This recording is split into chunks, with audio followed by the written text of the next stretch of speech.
அமெரிக்க பொருட்கள் மீதான வரியை இந்தியா குறைக்கும் என நம்புவதாக அமெரிக்க அதிபர் டொனால்ட் ட்ரம்ப் நம்பிக்கை தெரிவித்தார். இந்தியா மீது வரும் ஏப்ரல் 2ஆம் தேதி முதல் பரஸ்பர வரி விதிப்பு தொடங்கும் என்று அதிபர் ட்ரம்ப் ஏற்கனவே அறிவித்துள்ள நிலையில், அமெரிக்காவின் நியூயார்க் நகரில் தனியார் செய்தி சேனலுக்கு அளித்த பேட்டியில் ட்ரம்ப் இதனை தெரிவித்துள்ளார்.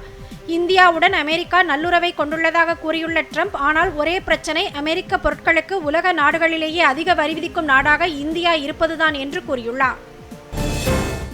அரசின் செலவினங்களை குறைக்கும் வகையில் அமெரிக்க கல்வித்துறையை மூடுவதற்கான உத்தரவில் அந்த நாட்டின் அதிபர் டொனால்ட் ட்ரம்ப் கையெழுத்திட்டுள்ளார். அமெரிக்க அதிபராக கடந்த ஜனவரி 20இல் பதவியேற்றார் குடியரசுக் கட்சியைச் சேர்ந்த டொனால்ட் ட்ரம்ப். 2 மாதங்களாக தினமும் ஏதாவது ஒரு புது உத்தரவுகள், அறிவிப்புகளை அவர் வெளியிட்டு வருகிறார். கல்வியை மாகாண பட்டியலுக்கு மாற்ற உள்ளதாக அவர் கூறியிருந்தார். அதிபர் தேர்தல் பிரச்சாரத்தின் போது மக்கள் வரிப்பணத்தை வீணாக்குவதால் கல்வித்துறையை மூடப்போவதாக அவர் கூறியிருந்தார். கூட்டாட்சி தத்துவத்தை மதிக்கும் வகையில் மாகாணங்களுக்கே கல்வியை நிர்வகிக்கும் அதிகாரம் வழங்கப்படும் என அவர் ஏற்கனவே கூறியுள்ளார். அரசின் செலவுகள் குறைப்பது என்பதை விட இதில் அரசியல் காரணமே முக்கியமானதாக பார்க்கப்படுகிறது. உதாரணத்துக்கு, பல மாகாணங்கள் பாரம்பரியமாக குடியரசுக் கட்சிக்கு ஆதரவாக உள்ளன.